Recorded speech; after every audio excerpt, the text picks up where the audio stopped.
बोलो जयकारा बोल मेरे श्री गुरु महाराज की जय। श्री सद्गुरुदेव भगवान की जय। गुरुमुखो, भगवान श्री रामचंद्र जी के अनन्य सेवक हनुमान जी आठों पैर भगवान के ध्यान में मग्न रहते थे। उनके मन में सदैव भगवान को प्रसन्न करने की ही लगन लगी रहती थी। एक बार उन्होंने माता सीता को अपनी मांग में सिंदूर भरते हुए देखा तो उत्सुक हो पूछने लगे कि आप यह रंग क्यों लगा रही हैं।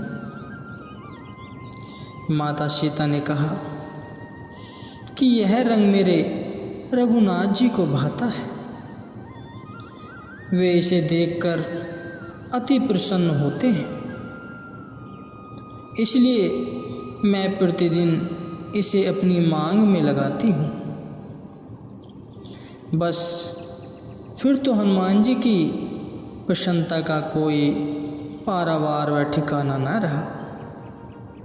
उन्हें अपने आराध्य को रिझाने का साधन जो मिल गया था, उन्होंने तुरंत ही अपने पूरे बदन को उस रंग में रंग लिया। आकर जब श्री चरणों में उपस्थित हुए तो भगवान श्री रामचंद्र जी उन्हें इस भेष में देखकर आश्चर्यचकित हो पूछने लगे कि आज आपने यह ऐसा रूप क्यों बनाया है। तो हनुमान जी ने माता सीता द्वारा भगवान को रिझाने की युक्ति वाली बात बतलाई और कहा कि सिंदूर की एक रेखा से अगर आपकी प्रसन्नता मिल सकती है तो मैंने सोचा क्यों न मैं अपने पूरे शरीर को ही इसी रंग में रंग डालूं, ताकि सदा सदा के लिए आपकी पावन प्रसन्नता का पात्र बन सकूं। भगवान उनके हृदय की सरलता एवं अपार प्रेम पर अति प्रसन्न हुए। प्रेम का मार्ग बहुत ही निराला है। प्रेमी और प्रियतम के सिवा इसका कोई भेद नहीं पा सकता। प्रेम ऐसी शक्ति है जो सभी शक्तियों की सिरमौर है। जिसके पास प्रेम की शक्ति है, प्रकृति अन्य सभी शक्तियाँ उसकी सहायक बन जाती हैं। श्री के प्रेम में आतुर फरहाद पहाड़ को चीरकर नदी को उस पार ले आया। यह कठिन कार्य अकेले फरहाद नहीं किया, अपितु कुदरत की समस्त शक्तियों ने उसका भरपूर सहयोग दिया। प्रेम में इतनी शक्ति है जो वर्षों में होने वाले कार्य को दिनों में ही संभव कर सकती है।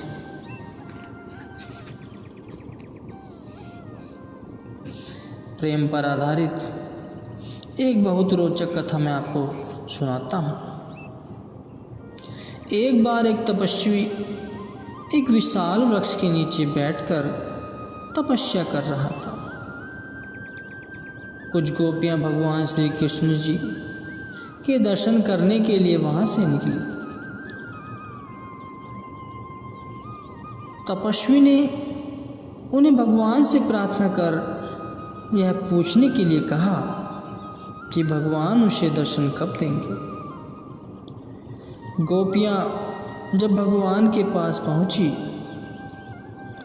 तो उन्होंने उस तपस्वी की विनती भगवान को कह सुनाई। भगवान ने उत्तर दिया कि उस तपस्वी को कहना कि वह जिस वृक्ष के नीचे बैठकर तपस्या कर रहा है उस वृक्ष के जितने पत्ते हैं उतने वर्ष उपरांत उसे दर्शन होंगे। गोपियों ने वापस लौटते समय भगवान के वचन उस तपस्वी को जा सुनाए। वचन सुनकर तपस्वी प्रेम मग्न हो गया और कहने लगा कि भगवान ने मेरी विनय स्वीकार कर ली है, अब तो मुझे उनके दर्शन अवश्य होंगे। इतना कहकर वह मस्ती में झूमने व नाचने लगा। गोपियों ने क्या देखा कि भगवान उसी वक्त ही वहाँ पर प्रकट हो गए। गोपियाँ भगवान को उलाहना देती हुई कहने लगी कि आपने तो कहा था कि इस वृक्ष के जितने पत्ते हैं उतने वर्षों तक तप करने के बाद आप इस तपस्वी को दर्शन देंगे। फिर आप तो अभी ही इसी वक्त ही यहाँ पर प्रकट हो गए। भगवान बोले कि आप सच ही कह रही हो। यह जिस साधन से हमें पाने का यत्न कर रहा था उससे तो इसे अवश्य ही उतने वर्ष लगते, किंतु आपके द्वारा दर्शन होने का संदेश सुनकर यह इतना प्रेम मग्न हुआ कि इसे अपने तन बदन की भी कोई शुद्धि नहीं रही, क्योंकि अब यह तप का मार्ग छोड़कर प्रेम मार्ग पर चल पड़ा है। इसलिए मुझे तुरंत ही यहाँ आकर इसे दर्शन देकर कृतार्थ करना पड़ा। प्रेम में ऐसी शक्ति है जो वर्षों की यात्रा को क्षणों में पूर्ण कर देती है। तपस्वी भगवान के दर्शन पाकर और उनके अमृतमयी वचन सुनकर कृतार्थ हो गया। प्रेम कोई साधारण वस्तु नहीं, यह किसी भाग्यशाली प्राणी को कई जन्मों की कमाई के पश्चात प्राप्त होती है। प्रेम धन एकत्रित करना कठिन है, खर्च करना आसान है।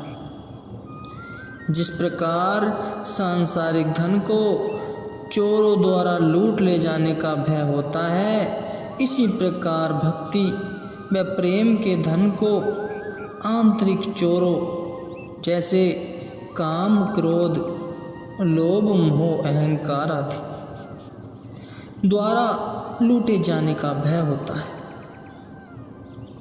जिनका मालिक के चरणों में अटूट विश्वास होता है, भगवान स्वयं उनकी हर प्रकार से रक्षा करते हैं।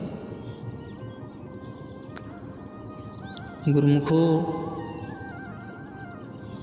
संत नामदेव जी प्रभु प्रेमी थे। कहते हैं कि उनके प्रेम के वश में होकर भगवान ने उन्हें 72 बार साक्षात दर्शन देकर कृतार्थ किया। जब भगवान ने उनके लिए मंदिर का द्वारा फिरा दिया था तो उनके मन में यह अहंकार आ गया कि मेरे समान संसार में भगवान का कोई दूसरा भक्त नहीं है। भगवान उनके मन की स्थिति को भाप गए। भक्त के हृदय के अंदर पनप रहे अहंकार के अंकुर को भगवान ने तुरंत ही उखाड़ने का निश्चय किया। गुरुमुखो, भगवान ने नामदेव जी को अपने अनन्य भक्त रांका बाका के घर जाने का आदेश दिया। आज्ञा पाकर नामदेव जी उनके घर की ओर रवाना हुए। पूछताछ करते हुए आखिरकार उनकी झोपड़ी में जा पहुंचे। अंदर जाकर देखा कि एक पुरानी चारपाई पड़ी थी जिस पर एक फटी हुई गूदड़ी चादर बिछी हुई थी। झोपड़ी में एक लड़की बैठी थी जो पत्थर पर हल्दी घिस रही थी। नामदेव जी ने उस लड़की से पूछा, क्या रांका बांका यहीं रहते हैं? उसने सिर हिलाकर कहा, हाँ, रहते तो यहीं पर हैं, पर अभी भगवान के साथ किसी कार्यवश बाहर गए। नामदेव जी ने पूछा, तुम यह क्या कर रही हो? लड़की बोली, भगवान के कंधे में चोट लगी है, मैं उनके लिए यह लेप तैयार कर रही हूँ। नामदेव जी ने व्याकुल होकर पूछा कि भगवान को चोट कैसे लग गई? लड़की ने थोड़े रोष में आकर कहा, नामदेव नाम का भगवान कोई भक्त है।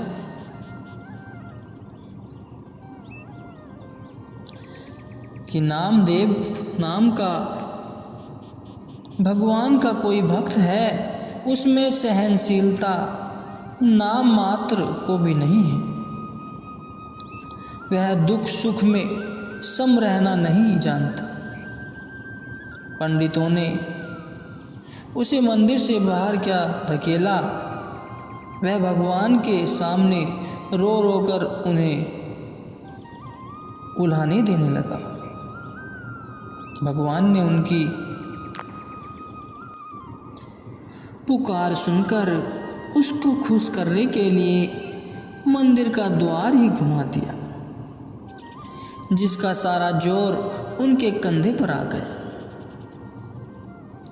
उसे इस चोट का तो तनक भी भान नहीं था और अपने आप को बहुत बड़ा भक्त समझ रहा है। अभी यह वार्तालाप चल ही रहा था कि भगवान ने कर्राते हुए उस झोपड़ी में प्रवेश किया और उस लड़की से कहने लगे कि अगर लेप तैयार है तो शीघ्रता से हमारे कंधे में लगाओ, हमें बहुत दर्द हो रहा है। लड़की ने तुरंत ही वह लेप भगवान के कंधे पर लगा दिया। यह सब दृश्य देखकर नामदेव जी का अहंकार पल भर में ही गायब हो गया। वे भगवान के चरणों में गिरकर क्षमा याचना करने लगे। भगवान ने उन्हें क्षमा करके भक्ति की शिक्षा दी। वह दुख सुख में एक समान रहने का उपदेश दिया और कहा कि दुख सुख में एक समान रहने से ही भक्ति दृढ़ और मजबूत होती है। इसी कारण ही अपने भक्तों को इस मार्ग में पुख्ता करने के लिए मैं उन्हें कभी सुख तो कभी दुख प्रदान करता हूँ। नामदेव जी ने पूछा कि रांका बांका कहाँ है? मेरी उनसे भेंट कैसे होगी? भगवान बोले कि वे अपने जीवन निर्वाह के लिए जंगल में से लकड़ियाँ एकत्रित करने गए हैं। नामदेव जी भगवान से विनय करने लगे कि वे आपके परम भक्त हैं, फिर आप उन्हें धन धान्य से भरपूर करके उनकी दरिद्रता दूर क्यों नहीं कर देते? भगवान तो उनके निस्वार्थ प्रेम से परिचित थे, फिर भी उन्होंने नामदेव जी के आग्रह करने पर एक सोने की मोहरों से भरी थैली उनके रास्ते में रख दी और स्वयं दोनों वहीं छिपकर उनके आने की राह देखने लगे। मार्ग में आते हुए पहले रांका की दृष्टि उस मोहरों से भरी हुई थैली पर पड़ी। वह तुरंत ही उस थैली पर मिट्टी डालने लगा। इतनी देर में पीछे से उनकी पत्नी बांका भी आ गई और पूछने लगी कि आप यह मिट्टी किस पर डाल रही हो। रांका बोले कि यहाँ मोहरों से भरी थैली पड़ी थी। मैंने सोचा कि मोहरे देखकर कहीं तुम्हारा मन मचल न जाए, भक्ति से विमुख न हो जाए, इसलिए मैं इन पर मिट्टी डाल रहा था। बांका बोली कि नाथ, आपकी दृष्टि में यह मोहरें होंगी, लेकिन मेरी दृष्टि में तो ये मिट्टी ही है। फिर मिट्टी पर मिट्टी डालने से क्या लाभ। गुरुमुखो, भगवान और नामदेव जी उनकी सब बातें सुन रहे थे।